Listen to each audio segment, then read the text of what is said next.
Institutional knowledge doesn't always show up on an org chart. It's not a title or a credential. It's the thing that tells you which phone call to make before the meeting and which relationship needs tending to before the vote and which battles have already been fought so that you don't have to fight them again. In a world that rewards the new and the loud, institutional knowledge is quietly undervalued. But in government, where decisions carry real consequences and the margin of error is so thin, it may be the most valuable thing to have in the room. My guest today has spent his career accumulating that institutional knowledge. 3 gubernatorial administrations and a campaign for a 4th, all spanning different eras of Utah. That's thousands of rooms where the real work happens. Not the press conference, not the announcement, but the conversations that set all that up. Coming up on Back Channel, we go off script and on record with Mike Mower. This is the Back Channel. Back Channel. You didn't hear this from me. Back Channel. Hey, you're not gonna quote me, are ya? What channel is it on? Back Channel. Off script, on record. Mike Mower, our white whale. We've been trying to get you on the show for a while. Well, I'm excited to be here, and it's always good when you get to visit Marty Carpenter. Well, we go way back. Let's help the general political public in Utah know more about the man, the myth, the legend, Mike Mower. And we've got to start from the very beginning, because you are from a town, Brigadoon, Utah. Is that right? Well, I was lucky to be raised in a town called Ferron, Utah. Yeah, which I was convinced for the longest time didn't really exist, and you just made it up, and it only appeared once every 100 years or so. The Ferron is a delightful community, 41 miles south of Price, 10 miles south of Castledale, 14 miles north of Emory, off of Highway 10. Yeah. Great people, great community, fun place to grow up. I grew up there milking cows for the Lemons and going to Santa Fe Elementary and junior high, and then were the Lemons a family? School. You weren't trying to get lemons from the cow. The Lemons are the nicest family in Utah. Just a great family. So I'd get up at 5 in the morning, go milk cows for them, go off to school, come back at night, keep it up again. It was a lot of fun. What did you learn living and growing up in Ferron? How did that shape the Mike Mower we know? A lot of it is you really got to know your neighbors and the highs and the lows. The town was small enough, you'd be thrilled when someone got a job, you'd be heartsick when the mines were laying off people. The life revolved around the seasons. It was deer hunting in the fall and rounding up the cattle, and in the winter it was the neighbors were off snowmobiling. I mean, it was you live pretty close to nature. They call Ferron the town between the desert and the mountains. That's because it is. It's a great place. You don't strike me as an outdoors guy. Were you an outdoors guy as a kid? In fact, longtime chief of staff for Governor Gary Herbert, his name is Justin Harding, he referred to me as an indoorsman. And there may be some truth in that. But I appreciate those that appreciate the outdoors. Yeah, so hats off to them. I've told people I'm not outdoorsy, but I am outsidey. Right? And I think the difference is availability of restrooms. Yes. Right? Yeah, I'm with you there. I'm outsidey. Yeah. It's fine, but not outdoorsy. Yeah, but no, I loved the people, loved the community, and nothing flatters me more than when someone sends me a selfie from outside Ferron with the Ferron sign behind him. I get one of those a week, and it's fun to see. And you're known for the selfies or just the photos that randomly show up from places. I get them occasionally from you from Camas, which is where my dad grew up.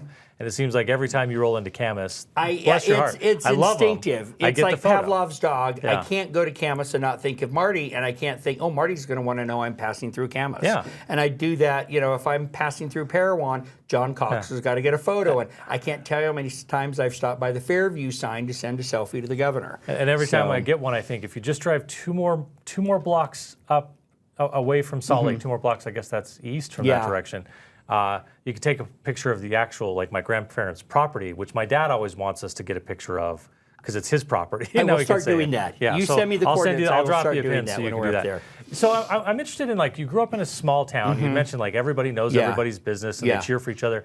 How did that help you, or how did that lead you into life in sort of public service and politics? From a time I was a little kid, was fascinated by government and politics, and I don't know where it came from. My parents don't know where it came from. They would vote, they would host a cottage meeting or something, but they weren't overtly political. I was always fascinated in politics, and what do you do about it when you're in Ferron? My dad would call up if there was a candidate coming through town. He'd invite him over for dinner. I remember a guy running for Congress named Howard Nielsen who came and spent an hour with me because the county party chair had sent him over. I had mentors like Virginia Snow and Sam Singleton and Ralph Lemon who were involved in politics and gave me opportunities that you have available in a small town to kind of get involved. Well, with Mr. Singleton, he was our principal at the school. He was also the chairman of the Republican Party. So I'd go with him to count votes, or I'd go with him to caucus night. Virginia was the chairman of the Republican Party of Emory County. So she'd invite me to give the prayer or the pledge. Just as opportunities presented themselves, they would be sure to include this chatty 14, 15-year-old kid. Yeah. We know a lot of the same people, Yeah. so I've asked some people what their impressions are, but I also know what a lot of people's impressions are, Mike. And the one thing I'm spooked. Yeah, This part scares the one me. thing I need a everybody drink says to is get that, through yeah, this. take a check. And by the way, this is part of the Mike Mower. This is how you lure him to a podcast. Is you have to have either Diet Dr. Pepper or Dr. Pepper And Zero. I have to give credit to your predecessor in the governor's office, Ali Isom. Was the one who started me on Diet Dr. Pepper. What did you drink before Diet Dr. Pepper? Nothing. Regular Dr. Pepper? Yeah, and then I had to make it the break. Yeah. And Allie got me on. I'd never had a diet drink before, a full can, and then Allie got me onto this. I have bought thousands of cans since then. So she should have told you two things: try this and buy stock. she should have. She should have. I never do insider trading. Yeah. I am squeaky clean. Squeaky clean. So everybody says, and I think anyone who's been watching for the last 6 minutes would say, man, a relentlessly positive guy. Kind of an abnormality in politics, right? That politics tends to make people competitive and a little bit divisive and like, I've got this, but I want that, and sort of maneuvering around each other. You don't do much of that, or I would say any of that really, but I'm sure that there's some of it. But you're just like this relentlessly positive guy. Have you always been that way, or is that something you had to work to become? You kind of work out a little. My dad was always very, he'd go talk to anybody. We'd drive through a small town, he'd stop, pick up the phone and call a missionary companion from 40 years ago. I mean, he was kind of the connector. My mom was the one who was relentlessly positive. She could always see the bright side in any circumstance, and well, this is nice, and just kind and sweet. So kind of a combination of the two. And in politics, it's tough, but having been around long enough, I've realized, your adversary on one campaign is going to be your buddy on the next. And I tell the story, several years ago, Governor Herbert was running for re-election, and he was up against a guy named Peter Cook, whose lieutenant governor candidate was Vince Rampton. This is the 2012 race. Yeah. 2012 race. You were around for that. And you know how you get when your opponents, but they ran an honorable campaign, and we didn't, there wasn't any difficulties between us, which was really nice because my daughter marries one of the Ramptons. And so who's there in the line with us? It's Vince Rampton and Janice Rampton, and now we're family. And they were opponents to the governor on a political ticket, but now we're family.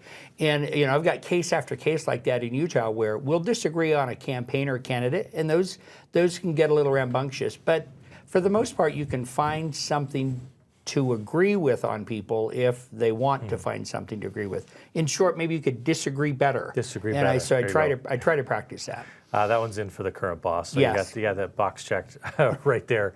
Tell me about the family you grew up in, though. Like, you've told me a little bit about your parents, but where do you fit amongst your siblings? And did that have anything to drive for, like, I got to be the positive one because I'm No, in this spot? I have 3 sisters, absolutely wonderful sisters. We're very close to this day. They have always been really good. Are you the oldest, or where do you fall? I'm third. Okay. Only boy. So 2 older sisters, then you, and then a younger sister. Yeah, younger sister, and close. I talk to my siblings every day. Or I have a sister in Tooele. Her wonderful husband, Myron, put up 100 lawn signs for Governor Cox. That's my love language. Yeah. Are you helping out like that? So the family's been supportive of it. They're not obsessed with it, which is a good, healthy thing. Yeah. But they've always been good to be supportive, and they're great Americans. Yeah. You've got this really positive, I'd say, like, happy, bubbly personality. But that doesn't mean that, like, you haven't had your share of some tragedy in life. Yeah. You tell me if this is okay to talk about. If not, we can always, I guess, cut around it. But you know what? I think we'll skip that part. Okay. All right. We'll skip the negative part. But you've had some in your life with some family, and how much has that helped you through some of the challenges you've had family-wise? It has, and what Marty's alluding to, and what I always get through is I lost my first wife to cancer, and I had 4 little kids in Provo, Utah. It's funny, it's been 20 years and I still lose it. But you saw a lot of the best of humanity. I was working for Provo Mayor Louis Billings at the time. He could not have been nicer. The Provo City Council, because we had just lived in Provo 2 years, but the town really came together and helped us out. I've tried to pay that forward. People were so good to us. And then moved to Salt Lake, and I have to give hats off. This is kind of where the career moves on. Jason Chaffetz was a friend of mine at BYU. We sat by each other in class, in a BYU comms class, and I would try to go and support his events. It's what I always tell people, show up. If you're interested in something, show up. So I would show up, got to be friends with Jason, kind of kept track of him over the years. I went to law school, practiced law for a few years, ran a congressional campaign, worked for a congressman, but hadn't done a lot on the Huntsman campaign. And yet Jason called up and said, hey, do you want to work for Governor Huntsman if he wins? And it was a real lifeline to me because I had 4 little kids. I needed help. My parents and sisters lived in Salt Lake. And it worked out that I came up and worked for Governor Huntsman. And it was just kind of an example to me of, how nice people can be when you're kind of needing some help. And again, I try to play it forward. I try to support as many GoFundMes as I can just because...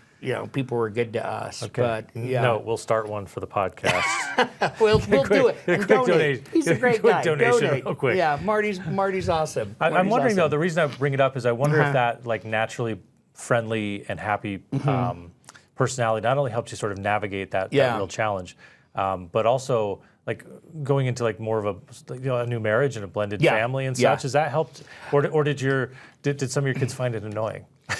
the kids, Liz and I. So I'm in governor's office a year. One day, Neil Ashdown, who was Governor Huntsman's second chief of staff, I was the deputy chief of staff at the time, calls me in and closes the door. Anytime the chief of staff closes the door, you're like, what's going down? Am I going down or something else going down? I always thought, we're about to get some good gossip here. We're about to find out what's really happening. Anyway, he said, hey, I need you to go out, or you should not, I need you to. He said, hey, you should go out with my wife's best friend, Liz. And I said, I hadn't dated. I was like, I'm not going to date. I got 4 kids to raise. He's like, no, you should really go out with Liz. Well, I'm an at-will employee, so I'm like, okay.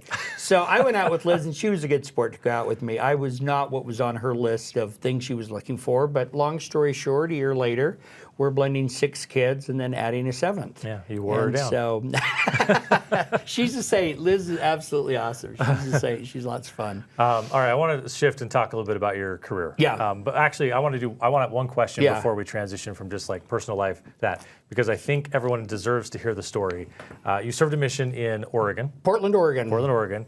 And I want you to talk to me about how you not only proselyted, but used public access television to advance your cause. I get to Oregon, my MTC district goes to Spain, so I was like, oh my word, they're all in Spain. I'm Spanish-speaking Oregon. I learned 20 words, but it was a great experience. When I was there, I thought, let's start at the top. So the first week I'm there, I'm in Eldon, Woodburn, Oregon. We're close enough to Salem that I called the governor's office and said, can we come and meet with the governor? So I went in and met with Governor Victor Attia, with our district leaders, Elder Jackman and Elder Johnson. Elder Cortez and I went in and... You just made an appointment with the governor. The governor. Didn't clear that with the mission president, thought, that's Well, it was in our zone. I didn't break any rules. They may have created some rules after I'd been it, but I didn't break any rules. Enough. But so, no, we went in and met with the governor. He was perfectly nice, And I had put a $10 check to... the Republican Party of Oregon in Moroni 10-4, just out of curiosity to see if anybody would cash it. And lo and behold, they did. And lo and behold, later I learned the governor's secretary was LDS, and that may have helped us get in. Yeah. But on the wall of my office is a picture of Elder Mower hoping to convert Governor Vic Attia and work his way down. Didn't work quite like that. But then we got the idea. I was in Hillsboro and thought, by golly, there's community access cable. And the rules said, you couldn't watch TV, but they didn't say you couldn't be on TV. Yeah, there's the lawyer. So we went in a little studio, and this is back when Wayne's World was popular. Multnomah Cable went all over the Portland area. and hosted my television show, Nothing Doubting, with your host, Elder Mike Mower. Nothing Daddy? Doubting. Oh, Nothing Doubting. It was the name of I want Elder to make sure we Sandorf's enunciate journal. on that. Nothing Doubting. So, it was Elder Erickson. I brought him on, and Elder Sandorf, the zone leader and the district leader. You bring them on, then of course they're going to give you permission. Elder Hell, my companion, was our executive producer. We did one episode that played over and over and over again because they needed content. Yeah. And people all over saw it. And some were so excited they called the mission president to ask all about it. And the next thing you know, I'm transferred to Hood River, and there's no community access cable. But I did my part. Well, I was, before the church kind of did social media with missionaries, I like to think I was a trailblazer for my faith. A Portland trailblazer. Portland. There you go. Whoa! See, that's you how can that, see he's a former sportscaster. Right. Okay, so I want to shift a little bit. Yeah. Your current title is senior advisor of community and intergovernmental we relations. switched it. It's too long. Just community relations. Okay. So I was going to ask, what does the community and intergovernmental relations basically, advisor I do? work a lot with community groups and a lot with local government. So as I was just telling you before we went on the air this morning, I was on the phone with Beaver County Commissioner Tammy Pearson. And over the weekend, I'm in contact with the West Jordan Mayor, Burton. I get to work with some of the nicest people all across Utah on some of their more challenging issues and positive issues. West Jordan, we're talking about the rodeo. Beaver County, we're working on how do you get funding to help fight the fire and help the county rebuild. So I really enjoy it because I love local government. I spent 4 years at Provo City, so local government rocks. I've joked with a lot of people. I've told the story a number of times, and I say it, in all kindness and joking, that when I got to the governor's office, where we worked together in December of 2013, it didn't take me long to go, I got the wrong job. I want Mower's job. Because here's the difference between the two jobs. The communication director, as you know, has work product. Like you have to write things down, and they have to be printed in a book, and speeches get given, and reporters have deadlines, and you've got to figure out what to tell them, and all of this stuff. That's like there's work product and deadlines. Yeah. And it was like, oh, Mower comes to new meetings, goes, hey, our friends at Sitless still love us. Okay, gotta run. See ya. It's and he'd be gone. I was like, that's the job I want. I will say this. I've had several different positions in the governor's office, including communications director for about 2 years for Governor Huntsman. That's a tough job. And I say that to my friend Rob Carroll, who has it now, and Jennifer Napier-Pierce. There have been some awesome people fill that role. It's a challenging job because you're on 24/7. And your comments going to get reflected statewide, and you're not speaking on behalf of yourself. So if you misspeak, you're representing the governor of the state of Utah, and so it is a tougher assignment as far as when it comes to having to be on point and on message and on time in representing the governor. Mine's a lot more. I'm on the road. People are always like, "You're traveling all over," and I'm like, "Yeah, I am," because the governor, we're a state of 3.4 million people. There are a lot of requests that come in. If he can't make those a lot of times and they still want someone, I'll go. Yeah. So a couple of weeks ago, I'm in Navajo Mountain. Well, it's a 7-hour drive to Navajo Mountain. It's well worth going there. They brought the last of the fiber optic cable, the last high school in Utah, Navajo Mountain High School, now is connected with fiber optic cable. It was a Herculean task by Emory Telecom and their team. It's well worth celebrating, but it's at such a distance, the governor just simply can't make it to all of those. It sounds a little bit like, and I know the term Secretary of State is in many states is like the Lieutenant Governor. It's essentially the same role. But in the sense that like the President of the United States has a Secretary of State who goes out and deals with problems or relationships around the world and has a series of ambassadors, that at the state level that's sort of concentrated right here. Well, it isn't concentrated. We have, the governor has excellent cabinet officers. And their subject matter expertise. I mean, whether it's Tracy Gruber at Health and Human Services or Carlos Braceros at UDOT, I work with awesome people. But I am sent out, and that's part of my assignment. I also oversee boards and commissions and constituent calls. We have 400 boards and commissions in our state. So a lot of different boards out there. So you get to go around to a bunch of different groups. Like I would think cabinet members sort of transportation deals with transportation, and that can be anywhere in the state and everywhere in the state. But you're the relationship guy and the I would say institutional knowledge guy, especially since correct me if I'm wrong. So your first governor that you worked for was Leavitt. Yeah, I So worked with 5 Leavitt on governors his in a row now. campaign. Okay. Leavitt, I didn't directly work for the Lieutenant Governor, Olene Walker, Okay. who is a wonderful person, I might add. I love Olene. But then worked full-time for Governor Huntsman and then Governor Herbert and now So Leavitt Governor campaign, Cox. not Leavitt administration, not Walker administration. Right. But then in for Huntsman, Herbert, since Cox. Huntsman, Okay. yeah. All right. But either way, like you've been around for a long time. have That's a been lot around of a while. institutional knowledge. It's fun and it's a balance. At times you want new people, new ideas, new energy. I mean, Tyler Clancy just came over the administration from the legislature. He's awesome. He's been a friend of the pod. He was our third guest. Was he your third guest? Yeah, You were my lucky third to get him. Yeah. Tyler's awesome. Yeah. So I work with a lot of wonderful people, but it is helpful to have somebody go, okay, well, we tried this in such and such year. It was kind of, for years, kind of Lyle Hilliard played that role in the legislature where he had been there and he'd say, well, in 1987, we tried that in the downturn and here's what happened. Yeah. So it's kind of every once in a while, it's helpful to, share some recollections from the past. Yeah. So what'd you do on the Leavitt campaign? And what did you learn from it? Communications director. I became such a huge fan of Governor Mike Leavitt. I was brought on. He was forced into a primary, and I was brought on the next day. And then he ran that fall against Bill Orton, and I got into a motorhome with him. We shrink-tracked a motorhome, and Kelly Cassidy would drive it, and we literally went all over the state, kind of reintroducing people to the governor. And he had high approval ratings and was working hard. But you got to remind people of that sometimes, and you got to get out there in their communities. So and, it wasn't and that's Leavitt's kind of what we first did. It was campaign. his third. Third. It was third and final election, and he was awesome. I had been roommates with his brother David in BYU at the Jerusalem Center before it was the center, and so I kind of knew of the family, and I had been a big fan of his when he was running for governor. So it was really cool to be able to do that. I took a leave from where I was practicing law at Legal Aid. They were very kind to give me some time off, and I was able to go and spend 6 months doing that, and then went from there to Provo City. But I have the utmost respect for Mike Leavitt. If I was trying to think of different things about different governors, he was a great visionary of kind of where is Utah now, where do we fit in, where are we on the world stage, and he did a great job, and his team, Natalie Gochner and Vicki Varela and others of taking, and Rich McKeon, of course. All right, we've got this chance to be on the world stage in the Olympics. How do we move Utah up to being a world community? How do we bring Utah up to the world stage? And that was huge. They did an excellent job with that. Yeah.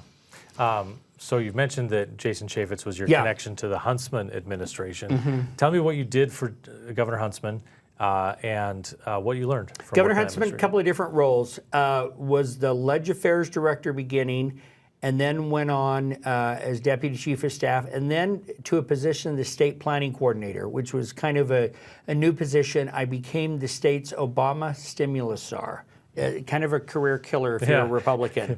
All of a sudden, all this Is that Obama how you money list that was job coming. on LinkedIn right now? I'll tell you, I am not running for anything at any time. I dodged an election of our HOA board last week, so I'm happy to just cheer from the sides.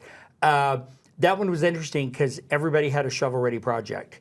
And the downturn of the economy in 08 and 09 was very real and very challenging. And it was how do you best deploy this money that's coming in one time and get projects and good results. And so it was a busy year. What did you learn from working in the Huntsman administration?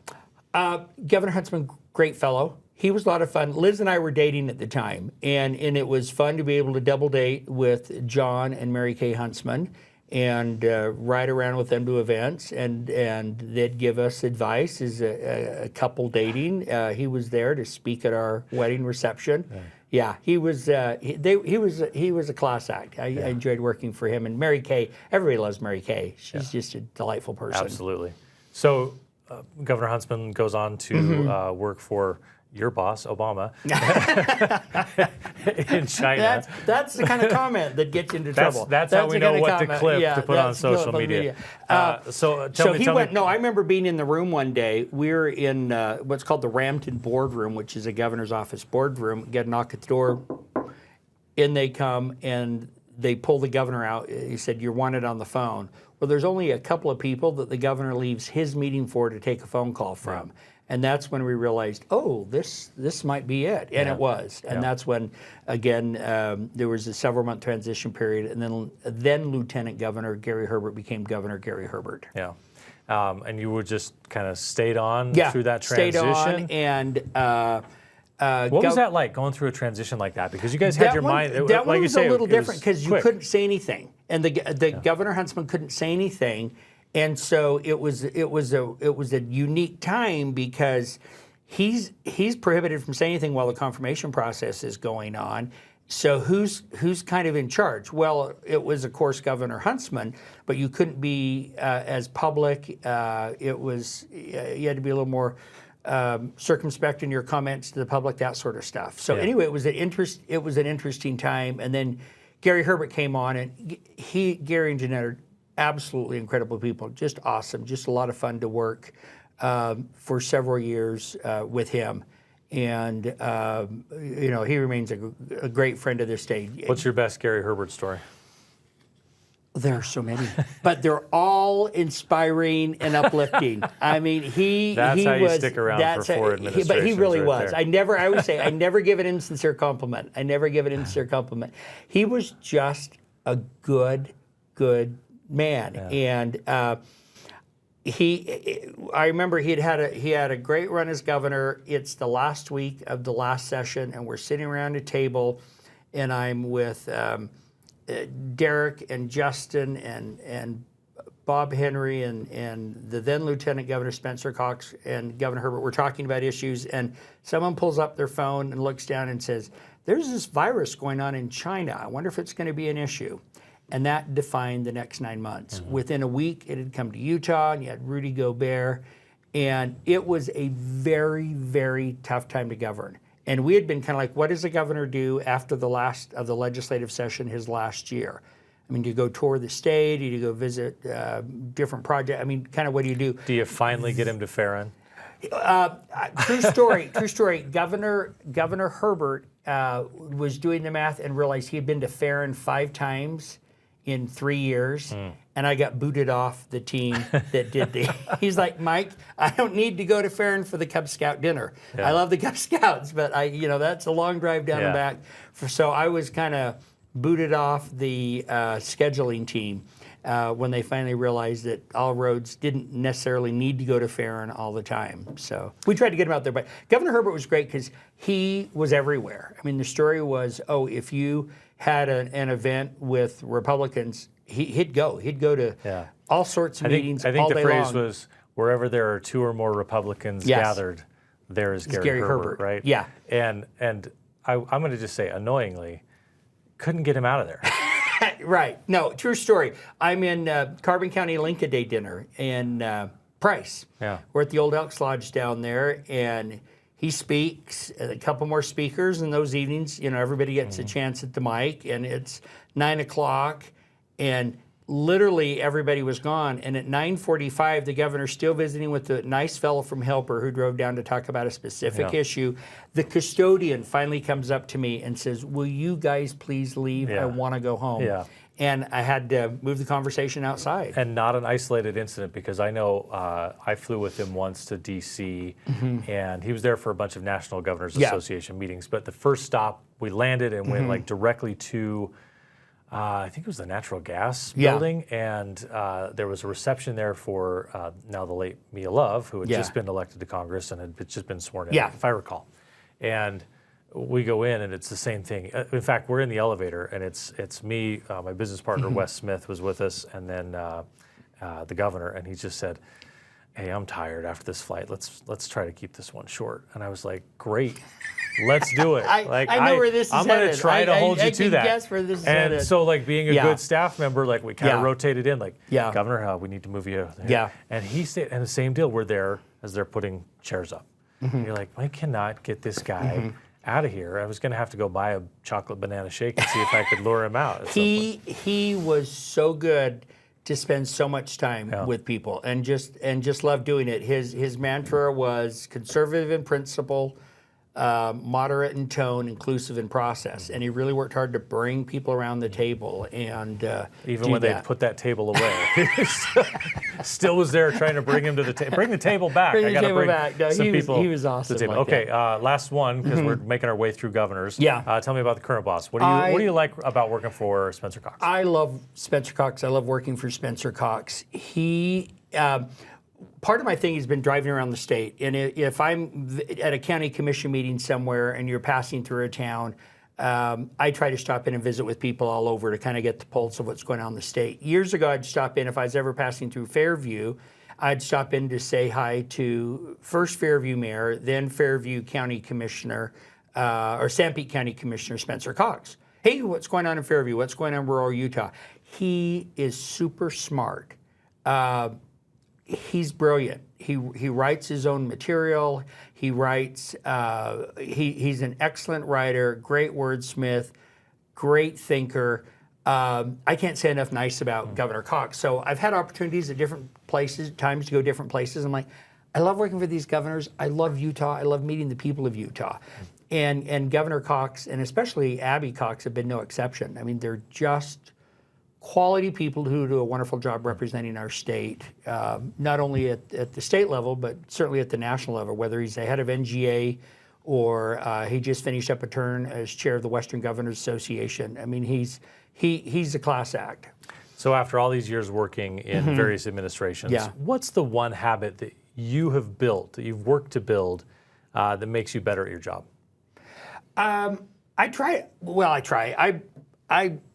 Hardworking and honest. I love what I do, but I try to work really hard to spread the news, to represent Utah well, to represent the governor's office well. And it's made all the easier because I've had really wonderful colleagues. I've been in political offices where the internal politics of the office itself were so combative and people were jealous of each other and complaining against each other that you kind of dreaded going to work. Since I've been in the governor's office, there's been a culture set there that just doesn't exist. I've been there a long time. There's not backbiting. There's not, the senior advisors, we all cheer each other on. We've got I've worked for several great chiefs of staff while I've been there. I look at our current chief of staff, John Pierpont. It's a tricky job. You're managing your senior staff, the governor's schedule, and 24 cabinet officers. It's a lot of work, but he does an excellent job at it. They've been great to work with, very supportive of each other. It's, as I say, I love Utah. I love our governors. It's fun to go to work and spread their messages. Yeah. We're running short on time, so I want to finish with the lightning round. Okay. You ready for the lightning round? Some big questions I better for you. grab a little quick drink take a first. sip while we get ready for the lightning round. Okay, Ferron plug. Let's start here. If you had 24 hours to take someone to your Ferron, what are the top 3 stops? Well, Millsite Reservoir for water skiing, Millsite Golf Course to play on Utah's most incredible golf course, and a trip down memory lane to Lemon's Dairy. Okay, all of those sound like a lot of fun. Yeah, and I have my friend Hallie right beside us to show us around. You meet with a lot of people. Yeah. You met with a lot of people over the years. Talk to me about a Utah Power Lunch. Where are you going, and what are you ordering? Utah Power Lunch, we're going to Hires, and I'm getting the Big H. Okay. The Roquefort Big H. Roquefort Big H. What's the Roquefort Big H? It has blue cheese on it. Okay. But it's kind of the fancy word for blue cheese. The blue and cheese. it's on. Okay. Yeah, All right, next fair. time we go to It's a Hires, you'll want that. It's good stuff. It's a very I love Hires. non-Ferron word for you. What's a song that instantly resets your mood? 500 miles. I don't know. I like 500 miles. Okay. Don't sing it because we can't pay for it. So we keep it under 12 seconds or we'll have to pay for it. What's the most underrated skill for surviving in a governor's office? Empathy. I don't know. I really, people come to you at their most challenging moments. And whether they're behind in a check or they've got a family member incarcerated, I really try to empathize, at the very least sympathize with what they're going through and try to help them out. Wrong answer. The right answer is always check with the communication director first. That's the right answer. Okay. Yeah. All right. What's the funniest professional move you've seen someone to try to pull in Utah politics? Oh, I could. I'm saving that one for my book. I'm saving that one. Yeah, right. That, and I hadn't thought of anything quick. I'll pivot to, what's the title of the book? That also on board. Also on board. I used to say it I know was, exactly and where I'm you're not going. writing a book, but I used to say to Governor Herbert all the time, because we'd be flying on that state plane, and people think, woo, fancy state plane. The old one was a little, and I thought, here's what's going to happen. Heaven forbid the plane goes down, as it regrettably has for other governors, and yeah, Governor Herbert would get the headline, and I would get the also on board, Bob the pilot, Mike the PR guy. Yeah. So two things from that then. One, yes, the state plane is small, and it's the first time when you're on it and the wind blows, you can see, you feel like the tail move. It's not like flying on a big plane in any way. It's And not the a second- junket. And It's the not a second thing is I junket. just want to call attention to that. You said you're not writing a book, and that's because, Mike, that requires work product, and that's not your thing.